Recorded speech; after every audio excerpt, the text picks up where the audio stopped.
बंधुगण कार्तिक मासर एही पंचुकर 5 दिन मध्य तुलसी गछरे बांधि दियंतु एही गोटिए जिनिस आपणकर समस्त मनस्कामना पूर्ण होइजिब।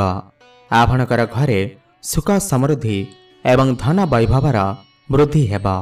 बंधुगण चलित वर्ष पंचुक व्रत 5 दिन नुहे 4 दिन पालन करा जिबा। चलित वर्षर पंचुक बहुत खास अटे काहेकि ना एही पंचुकरे दुर्लभ महासंजोग बनिबाकु जाउअछि। केते प्रकारर शुभ जोगर निर्माण हेबाकु जाउअछि।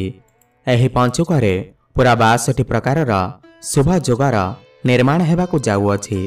लक्ष्मी जोग, आयुष्मान जोग, अमृत सिद्धि जोग जेमिति 62 प्रकारर शुभ जोगर निर्माण हेबाकु जाउअछि। एवं एही शुभ संजोगरे आपण तुलसी गछरे बांधि दियंतु एही गोटिए जिनिस आपणकु पूरा कार्तिक मासर पुण्यफल आपणकु प्राप्ति हेब एवं आपणकर समस्त मनस्कामना पूर्ण होइजिब। बंधुगण 12 मास मध्यरे जेते गोटी श्रेष्ठ मास रहिला सेथि मध्यरु कार्तिक मास अन्यतम अटे। बंधुगण एही कार्तिक मास हेउछि प्रभु श्रीहरिंकर अत्यंत प्रिय मास। एही कार्तिक मासर जेउ शेष 5 दिन होइथाय ताहाकु पंचुक व्रत कुहा जाइथाय।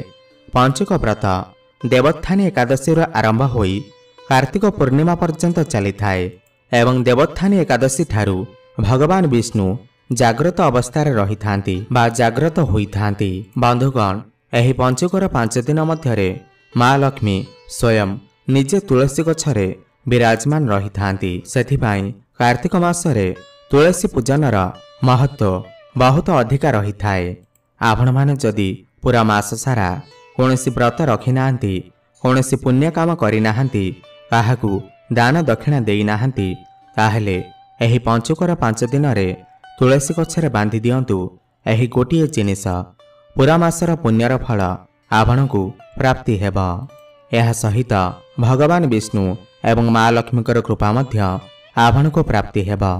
तेबे चलंतु जानिबा एही कार्तिक मासर पंचुकरे तुलसी गछरे केउ जिनिस बांधि देबा द्वारा आपणकु पूरा वर्षर पुण्यर फल आपणकु प्राप्ति होइथाय। आपणकर समस्त मनस्कामना पूर्ण होइथाय एवं तुलसी को छुई केउ मंत्र को जप करिबा द्वारा आपणकर घरे सुख समृद्धि एवं धन वैभवर वृद्धि होइथाय। एहा पूर्वरु जदि आपण माने भी माँ लक्ष्मी एवं भगवान विष्णु को सच्चा हृदय भक्ति करुथांती, विश्वास करुथांती, तेबे एही भिडियोटी को लाइक करी कमेंट बॉक्स रे जय माँ लक्ष्मी जय श्री विष्णु अवश्य लिखि दियंतु। बंधुगण आमर हिंदू धर्म रे तुलसी पूजनर विशेष महत्व कुहा जाई अछि। कारण तुलसी गछ को माँ लक्ष्मीकर प्रतीक माना जाई थाए। कुहा जाए कि जेउ घरे प्रत्येक दिन तुलसी गछर पूजा करा जाए सेही घरे केबे भी दरिद्रता, गरीब एवं दुर्भाग्य आसी न थाए। पंचुकरे केवल तुलसी गछरे बांधि देवा द्वारा एही गोटिए जिनिस एवं एही मंत्र को उच्चारण करिबा द्वारा आपणकु माँ लक्ष्मीकर कृपा प्राप्ति होइथाय एवं सेही घरे सर्वदा माँ लक्ष्मीकर वास होइथाय। ता सहित तुलसी गछर पूजा कले मोक्षर प्राप्ति होइथाय एवं पापर नाश होइथाय। कुहा जाए कि पंचुकरे जेउ घरे तुलसी गछ लगा जाए तो माँ लक्ष्मी तांकर 2 हाथरे तांकर कृपा वर्षा करिथांती एवं कुबेर महाराज मध्य आपणकु धन प्रदान करिथांती। सेठारे देवी देवतांकर निवास होइथाय। पंचुकरे तुलसी गछ को पूजा करिबा द्वारा धन संपत्ति, सुख वैभव एवं समृद्धिर प्राप्ति होइथाय। माँ लक्ष्मी सर्वदा आपणक उपरे प्रसन्न रहिथांती। पद्म पुराण अनुसार पंचुकरे तुलसी गछ लगा जाए तो सुख समृद्धिर कमी होई न थाए।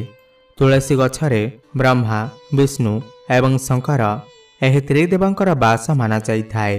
पंचुकरे तुलसी पूजा करिबा द्वारा महापाप नष्ट होई जाई थाए। जेमिति सूर्य उदय परे अंधकार नष्ट होई जाई थाए एवं आपणकर समस्त ग्रह पीड़ा मध्य दूर होई जाई थाए। बंधुगण तुलसी तो समस्त लगेई थांती किंतु एही कथा बहुत कम लोक जानती। तुलसी गछ तले पंचुकरे बांधि देवा द्वारा एही गोटिए जिनिस माँ तुलसी ठारू सर्वदा आशीर्वाद मिली थाए। ତା ସହିତ ମା ଲକ୍ଷ୍ମୀ ମଧ୍ୟ ଆକର୍ଷିତ ହୋଇଥାନ୍ତି। ଘରକୁ କଷ୍ଟ ଆସିନଥାଏ। ବନ୍ଧୁଗଣ, ତୁଳସୀ ଗଛ ଯଦି ଆପଣଙ୍କ ଘରେ ଲାଗିଛି, ଏହା ଆପଣଙ୍କ ପରିବାର ପାଇଁ ବହୁତ ଲାଭକାରୀ ଅଟେ। ତୁଳସୀ ଗଛରେ ଦେବୀ ଲକ୍ଷ୍ମୀଙ୍କର ନିବାସ ମାନାଯାଇଥାଏ। ନିୟମିତ ଭାବେ ତୁଳସୀ ଗଛର ପୂଜା କରିଲେ ଲାଭ ଅବଶ୍ୟ ମିଳିଥାଏ। ବେଦ ପୁରାଣରେ ଏହା ବିଷୟରେ ବିସ୍ତାରରେ କୁହାଯାଇଛି। କିନ୍ତୁ ଏହା ସହିତ ତୁଳସୀ ଗଛ ତଳେ ଏହି ଜିନିଷ ବାନ୍ଧିଲେ ଆଉ ଏହି ଉପାୟ କରିଲେ ମା ତୁଳସୀଙ୍କର ଆଶୀର୍ବାଦ ମିଳିଥାଏ। ଆପଣଙ୍କୁ ସବୁ ଖୁସି ମିଳିଥାଏ। ବନ୍ଧୁଗଣ, କେବଳ ଭାରତରେ ନୁହେଁ ବରଂ ଦୁନିଆର ଅନେକ ସ୍ଥାନରେ ତୁଳସୀକୁ ପବିତ୍ର ଦୃଷ୍ଟିରେ ଦେଖାଯାଇଥାଏ। ଅନେକ ଔଷଧୀୟ ଗୁଣରେ ଭରି ରହିଥାଏ ତୁଳସୀ। ଅନେକ ଧାର୍ମିକ ଅନୁଷ୍ଠାନ ଏବଂ ତାନ୍ତ୍ରିକ ପ୍ରୟୋଗରେ ଏହାର ଉପଯୋଗ କରାଯାଇଥାଏ। ପୁରାଣରେ ତୁଳସୀଙ୍କୁ ଭଗବାନ ବିଷ୍ଣୁଙ୍କ ପତ୍ନୀ ହେବାର ଗୌରବ ମିଳିଅଛି। ଏହି କାରଣରୁ ତୁଳସୀ ଜଗତ ଜନନୀ ଅଟନ୍ତି। ତୁଳସୀକୁ ଅମୃତର ପ୍ରତିରୂପ ବି କୁହାଯାଏ।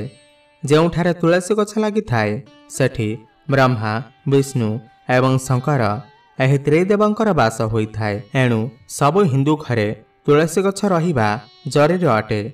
ଘରେ ସୁଖ ଶାନ୍ତି ବନେଇ ରହିବା ପାଇଁ ମା ତୁଳସୀଙ୍କୁ ଚୁନିରେ ଅବଶ୍ୟ ଚଢ଼ାନ୍ତୁ। ପ୍ରାୟତଃ ସମସ୍ତ ଲୋକ ଅଜାଣତରେ ଅନେକ ଭୁଲ କରିଦେଇଥାନ୍ତି। ତୁଳସୀ ମାଙ୍କୁ ପୂଜା ତ କରିଥାନ୍ତି, କିନ୍ତୁ ଓଢ଼ଣୀ ଦେଇନଥାନ୍ତି। ଏହି କାରଣରୁ ଏମାନଙ୍କୁ ଫଳ ପ୍ରାପ୍ତି ହୋଇନଥାଏ। ବନ୍ଧୁଗଣ, ଯେଉଁ ଲୋକମାନେ ତୁଳସୀଙ୍କର ବିବାହ କରାଇଥାନ୍ତି ସେମାନଙ୍କ ଜୀବନକୁ କେବେ ବି କଷ୍ଟ ଆସିନଥାଏ।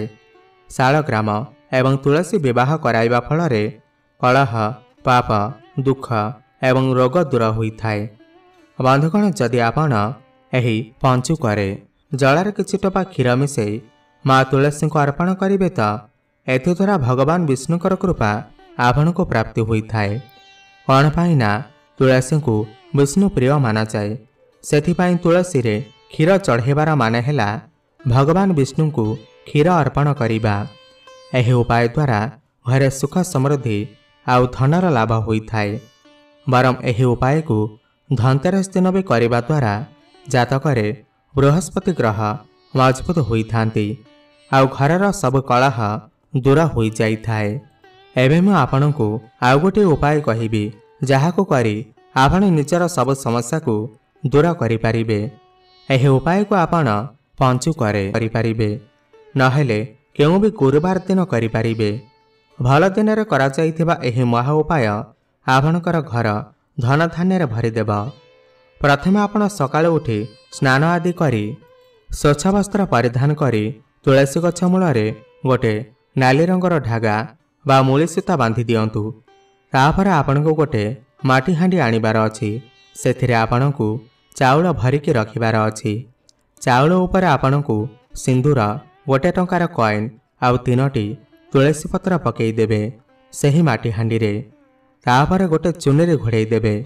ଏହିସବୁ ଜିନିଷକୁ ନେଇ ଆପଣ ମା ଲକ୍ଷ୍ମୀଙ୍କ ପାଖକୁ ଯିବେ ଆଉ ନିବେଦନ କରିବେ, ହେ ମା ଲକ୍ଷ୍ମୀ, ମୋ ଜୀବନରେ ଧନର କମିକୁ ଦୂର କରନ୍ତୁ। ଆପଣଙ୍କର ଆଶୀର୍ବାଦ ମୋ ଉପରେ ଥାଉ। ମୋ ପରିବାର ଉପରେ ସର୍ବଦା ବନେଇ ରଖନ୍ତୁ।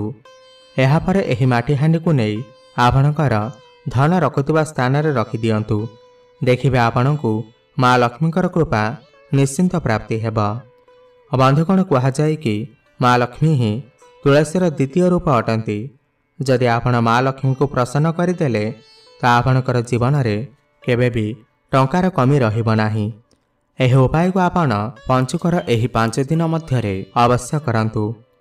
ବନ୍ଧୁଗଣ, ତୁଳସୀର ମହତ୍ଵ ବିଷୟରେ ତ ଆପଣମାନେ ସମସ୍ତେ ଜାଣିଥିବେ, କିନ୍ତୁ ଅନେକ ଲୋକ ଘରେ ତୁଳସୀ ଗଛକୁ ରଖି କିଛି କିଛି ଭୁଲ କରିଦିଅନ୍ତି, ଯେଉଁଦ୍ୱାରା କି ସେମାନଙ୍କୁ ପୂଜାର ଫଳ ମିଳିପାରେ ନାହିଁ। ଯଦି ଆପଣଙ୍କ ଘରେ ଗୋଟିଏରୁ ଅଧିକ ତୁଳସୀ ଗଛ ଅଛି, ଆପଣ ଆପଣଙ୍କର ପଡ଼ୋଶୀଙ୍କୁ ଦେଇପାରିବେ। ଶାସ୍ତ୍ରରେ କୁହାଯାଇଛି, ଯଦି ଘରେ ଗୋଟିଏରୁ ଅଧିକ ତୁଳସୀ ଗଛ ହୁଏ ତ ତାହା ବହୁତ ଶୁଭ ହୋଇଥାଏ। ଏହା ସାକ୍ଷାତ ମା ଲକ୍ଷ୍ମୀ ଆସିବାର ସଂକେତ ଅଟେ। ଦେବୀ ଲକ୍ଷ୍ମୀ ଆପଣଙ୍କ ଉପରେ ବହୁତ ଖୁସି ଅଛନ୍ତି। ତୁଳସୀ ଗଛକୁ ବିଷମ ସଂଖ୍ୟାରେ ରଖିବା ଉଚିତ ଅଟେ, ଯେମିତିକି 3, 5 ଏବଂ 7। ତୁଳସୀଙ୍କ ପାଖରେ କେବେ ବି ଶିବଲିଙ୍ଗ ରଖିବେ ନାହିଁ ଏବଂ ଗଣେଶଙ୍କ ପ୍ରତିମା ବି ରଖିବେ ନାହିଁ। ଏହା ବିନାଶର କାରଣ ହୋଇଥାଏ। नियमित तुलसी दीप लगेले अनेक पुण्य प्राप्ति होइथाए। बंधुगण शास्त्र कहुଯାଇଛି कि माँ तुलसी आशीर्वाद सहित माँ लक्ष्मी आशीर्वाद पाइबाकु चाहूले तुलसी गछ पाखरे कदली गछ अवश्य लगांतु। यहाकु सर्वश्रेष्ठ एवं मंगलकारी माना जाए।